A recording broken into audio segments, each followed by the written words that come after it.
Keir Starmer insists there is a bright future ahead for Grangemouth, with talks ongoing to find new investors for the former site of Scotland's oil refinery, which closed earlier this year. He's been speaking about that and other subjects to our Westminster correspondent Paris Koutsianis, who joins us now.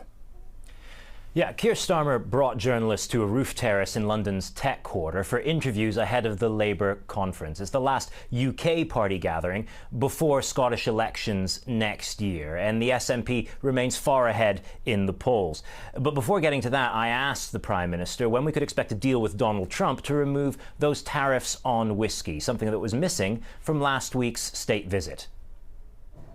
Well, as soon as possible, and I'm working hard on this. I know just how important whisky is to Scotland and just how important it is that we get the arrangement we need with the United States. I discussed it with the President last week when he was over for the state visit. It's part of our ongoing negotiations. You told me last year that you had the right package of support for Grangemouth. How many jobs did that save at Grangemouth? Well, in Grangemouth, what we've done, I think, since we last spoke... Because the answer is zero, Prime Minister. Well, the answer is that we've put £200 million down from the Wealth Fund, and we are now talking to investors about the best option for Grangemouth, which I continue to believe has got a great future. It's a huge potential at Grangemouth. Has that 200 million created any jobs yet at Grangemouth? The workers tell us they haven't seen any of that 200 million. We're talking to investors at the moment about the best viable option for Grangemouth. We've got to get that right.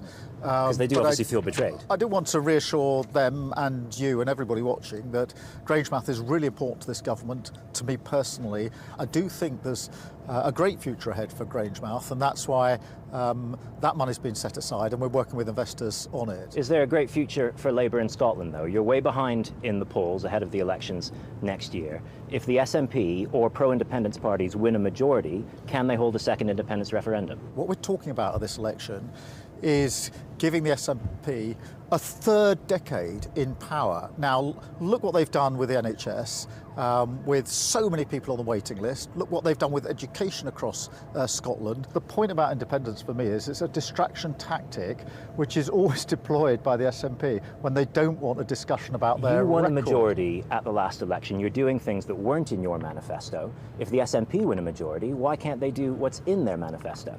I'm expressing my deeply held view that whenever the SNP are pressed on their record in office, but you're not ruling out. You're not ruling out an independence referendum. We're not having an independence referendum. If Labour fails to defeat the SNP after 19 years, does the buck stop with you? Well, we're at the early stage of the campaign. We've got an excellent candidate with you, Prime Minister? Anas, and we're going to run a positive campaign. Is it your responsibility? We are going to run a positive campaign into that election, and we're going to fight for and earn every vote. In Paris, the Prime Minister goes into next week's party conference under growing pressure. That's right, John. Questions over Keir Starmer's future, with the Labour Mayor of Manchester, Andy Burnham, revealing that some MPs have asked him to challenge for the party leadership, and he's not ruled it out. Anna Sarwar was asked today whether he has confidence in the Prime Minister. He said the question was ridiculous, but equally he didn't actually answer it. Tomorrow, Keir Starmer will make a big speech where he's expected to unveil a new policy on digital ID cards on illegal immigration to try and take back control of the conversation. But this isn't the pre-conference mood that you'd expect from a party that won a big majority just last year. Paris at Westminster, thank you.